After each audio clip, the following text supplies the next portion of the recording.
Planet Vero Studio is powered by the Nolan Group of eXp Realty. Hey, what's up, everybody? I'm David Yak here. And I'm Susan Keller-Horn. And you're listening to Yak About Today in Film, where you never know how the film will end.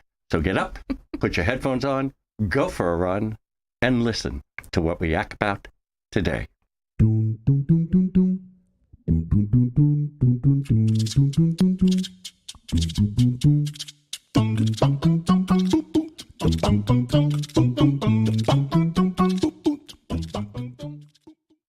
Hey, thanks for listening. I am David Yak here with Susan Keller-Horn. And before we get going, I want to talk about our great sponsor, who I've been talking about for about 9 years, and there's a reason for that.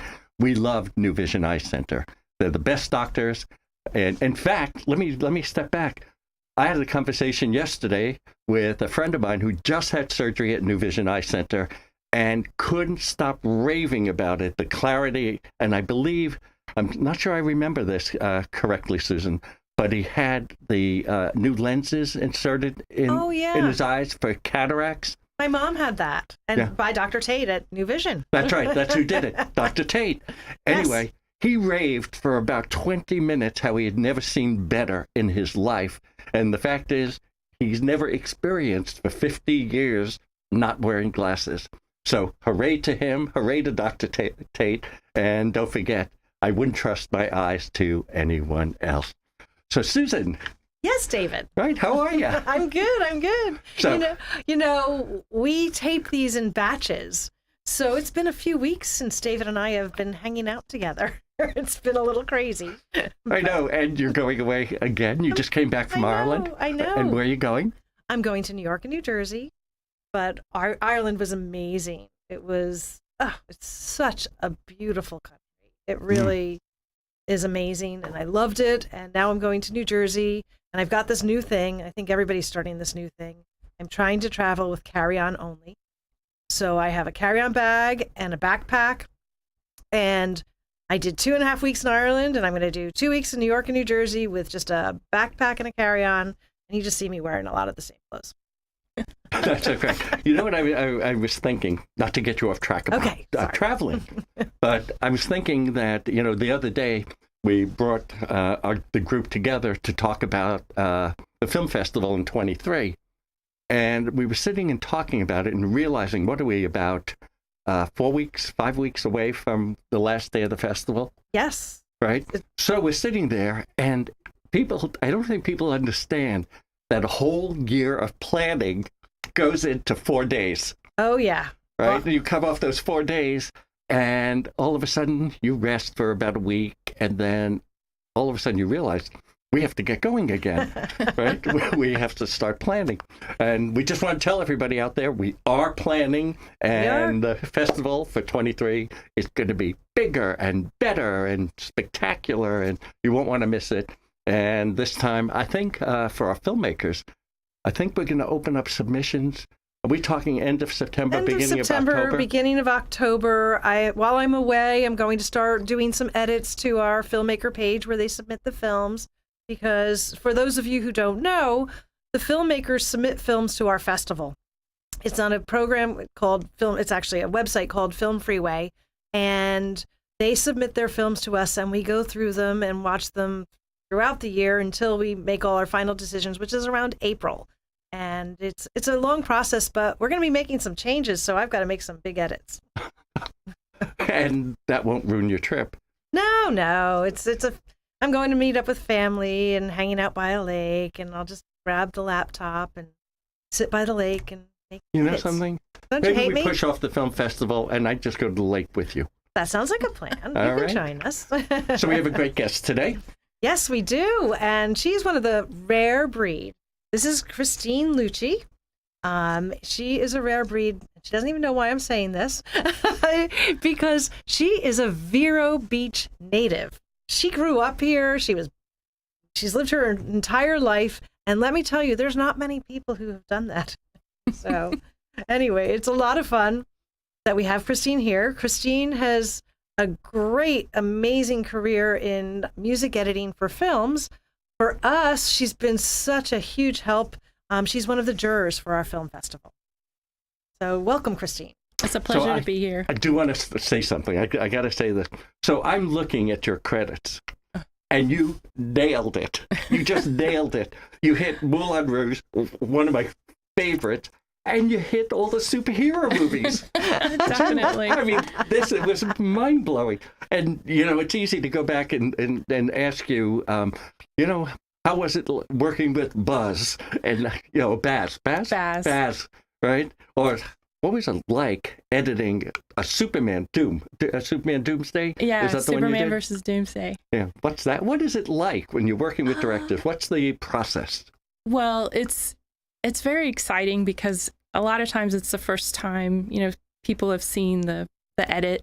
Mm. So you sit down with the composer and you go through the movie and you talk with the director, and they have conversations about, we should have music here, we shouldn't have music there.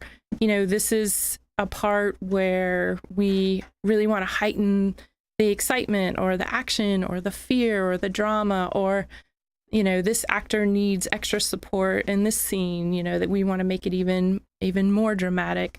So it's when I was thinking about this interview, filmmaking is a team sport. A film festival is a team sport, so is filmmaking, because the directors have their vision and then everyone else supports that, but you all go off into your own corners and do your special skills.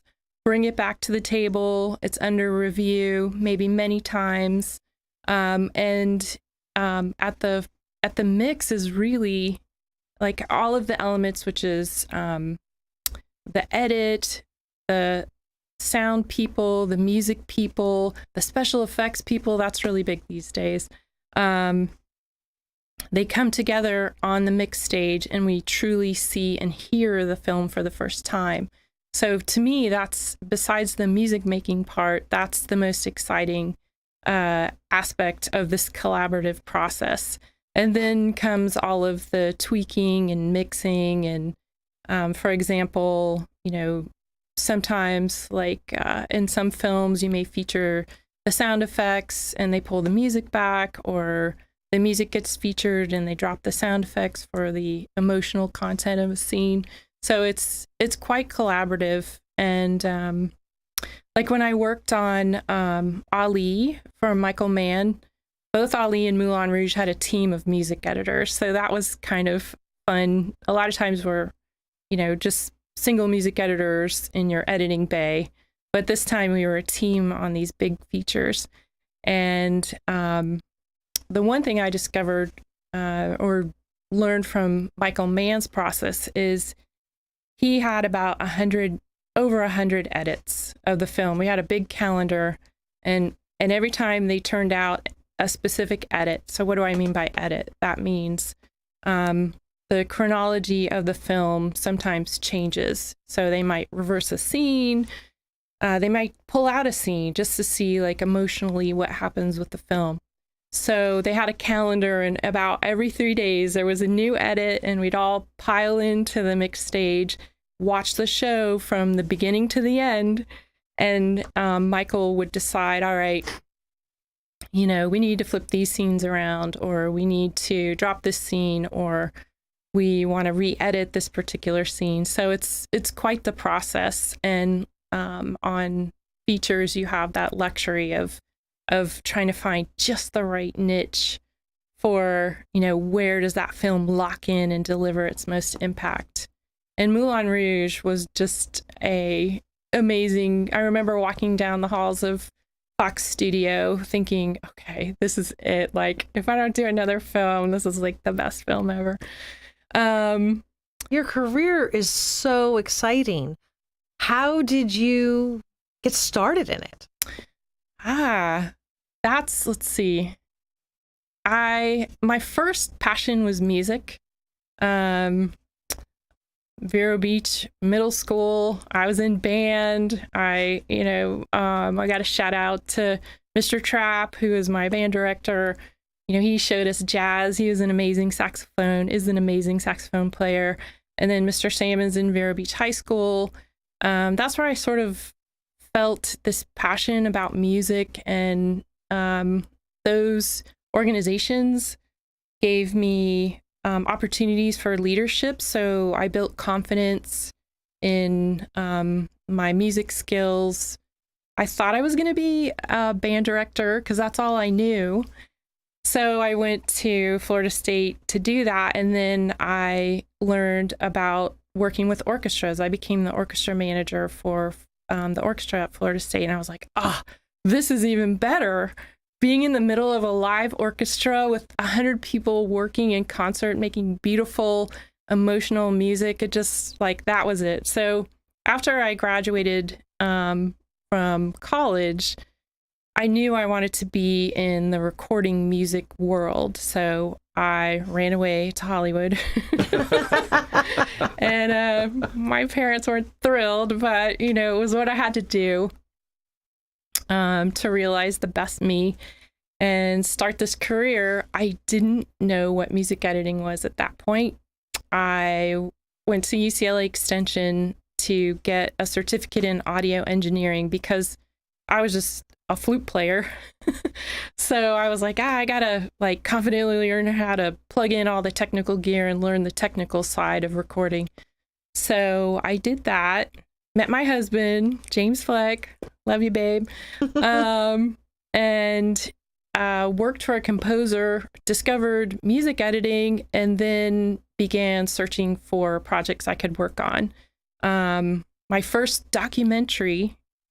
film actually that I ever did was called Trinity and Beyond, the Birth of the Atomic Bomb, which is still really cool. They had unarchived a bunch of footage about the atomic bomb and development of it. But so that started the career, and just, you know, looking for directors and projects that I could work on.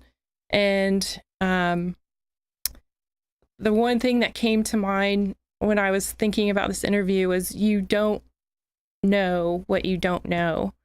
So You have no idea how funny that is. Right? It sounds moronic, but you have to take the path to find the next path, to find the path after that path, because, you know, band director, to orchestras, maybe orchestra management. No, I love recording, because at FSU, I got to be an integral part of recording an opera at the local recording studio. So that's sort of how I ended up in the recording track.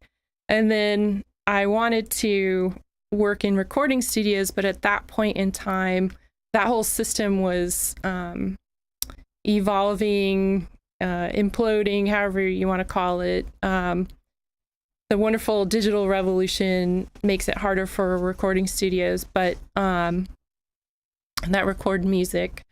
But I tried that path, and I'll admit, as a woman, it was hard to be taken seriously. So through my job, working for a composer as his assistant, I learned about music. Actually, there was a music editor who typically we work by the week, and she was like, okay, my week's up, see you later. And the composer said, oh, you're going to do this job now. And I was frustrated. I was like, oh, gosh, okay, fine. But then it opened my eyes. You don't know what you don't know until you get there. So I was like, wait, you know, this is amazing. It's recording, it's editing, you're working with music, you know, and there's a union, there's healthcare, there's a pension. Like, this is so much more. So that's the short story of how I got here. We laughed about the you don't know what you don't know, because when we were working on the festival with David, he had never been to the festival. He had never done any of this. And at the very end, Heather Stapleton, the volunteer coordinator, called him. And what exactly did she say to you? Well, the thing was, I kept saying, my God, you don't know what you don't know. Right? Yeah. As I learned Really? I learned it because of my first year producing a festival.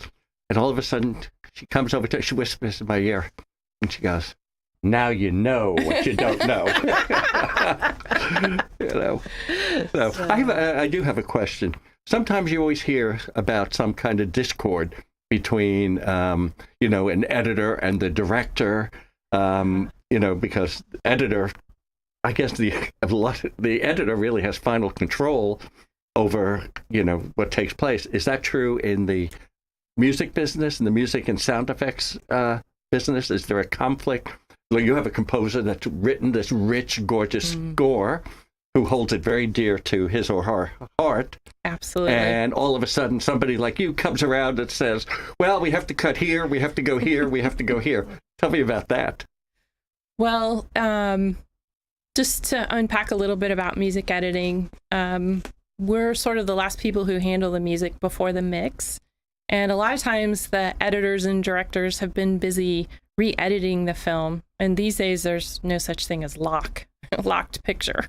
It's oftentimes changing as even we're mixing. So we're tasked with editing the music so that it fits. Maybe it's a song. Songs are 3 minutes or more, and it has to fit in a 30-second spot. So we edit to make the biggest impact in the scene. And composers will definitely, it's a creation. It's like having a baby, it's a brand new entity, and they are they've done their best to support the film's and the director's vision. And then when I have to come in and edit, it can be challenging for them to see that happen. But ultimately, our job is to make the best fit of the music and make it musical so that when you're watching, you don't ever notice the music editing. I've judged for many years the motion picture sound editors competition called the Golden Reel Awards, not Golden Globe, Golden Reel Awards for sound editors and music editors. And it's hard to judge because if you're doing your job well, it's unnoticeable. But the cool thing is that usually you get the behind the scenes write-up of like what happened and where were the challenges.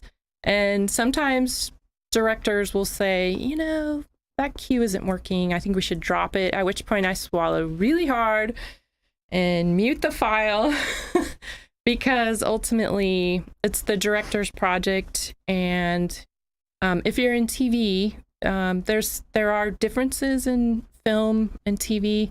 If it's film, the director has the last word. And if it's TV, usually the director is on just during production when the actual filming's happening. And then they typically go on to other projects, and the producers are the last word in television. And actually, how do you go? You have a company. It's called Sync It Up. Right. How do you go about marketing yourself to get jobs doing music editing? I have a manager, Michal Marks, and she actually just put me on a project this month called Ending AIDS in America, which will air on PBS September 21st. It's a Nova movie or short documentary, and she connected me to the project, and I came in and worked with the composer to make his music fit with the new edit. And it was a great experience. It's a really fascinating documentary about literally ending AIDS in America. They can actually see that point because they have things like they have now preventative medicines you can take. They have medications to control the virus so you can live with AIDS. And because when AIDS first happened, as we all know, it was like a death sentence. And it's been 40 years. 40 years. It's hard to believe that we've been dealing with that. And some of the statistics are amazing. Like right now, there's 1 million people living with the AIDS virus today. And what I didn't know is that there's a connection to the research that was done on the AIDS virus got us light years ahead with the COVID virus because of that research and how to manage the virus, we were able to jumpstart how to figure out the COVID virus and how to control it and make sure that people don't die. So it's really fascinating. I hope you guys will check that out. And that's on PBS September 21st. September 21st, Nova. Okay. You know what I think is really cool about your job is that you get so excited about what the project is. I mean, you're there doing the music and your job is to create a feeling, but you get excited about the project itself too, which I think it probably makes you a far better music editor just because of how much you're interested in it. Thank you. You know, the film festival was kind of that way for me. I worked in features and television, but I came to love documentaries and short films. I didn't really have that much experience music editing wise in those two genres, but I think they're like superhero genre because you have to tell your story so much more faster and in an accelerated way. You know, you cut all the fat and you just get right to the story. It's true. Now we only have about a minute or so left. But want to talk about what you did for the Vero Beach Film Festival. Oh, I was a judge for the last three at least festivals. 3 festivals, I think. I'm not sure how many for some reason. I'm not sure how many. But yeah, Jerusha came up to me and said, "Oh, you're in the film business. Why don't you become one of our judges?" And I was like, "Okay, sure." And then that was history. So it's been a wonderful experience. I adore meeting the filmmakers, and this year especially, I loved the educational aspect. Yeah, that was fun. Just one last one. We've got exactly a minute, right? When you watch one of our films, are you watching the editing, sound editing, and the music editing, as opposed to the film as a whole? You know, I do watch music, but I watch the story because I think the story is the most important thing. Does it get you here, or does it make you laugh or cry? That like the overall impact, did all the elements come together successfully and make a great film? That's what I look for. Well, I think our time is up. I think we did it in 22 minutes and 50 seconds. We did, and we talked the entire time. So this is new for us. For those of you watching, this is new, that we just talked straight through. We didn't stop for a break. But Christine, thank you. Thank you so much for joining us. And so happy to be here. There's so much I didn't know about this until we started talking, and I love it. Thank you. You're welcome.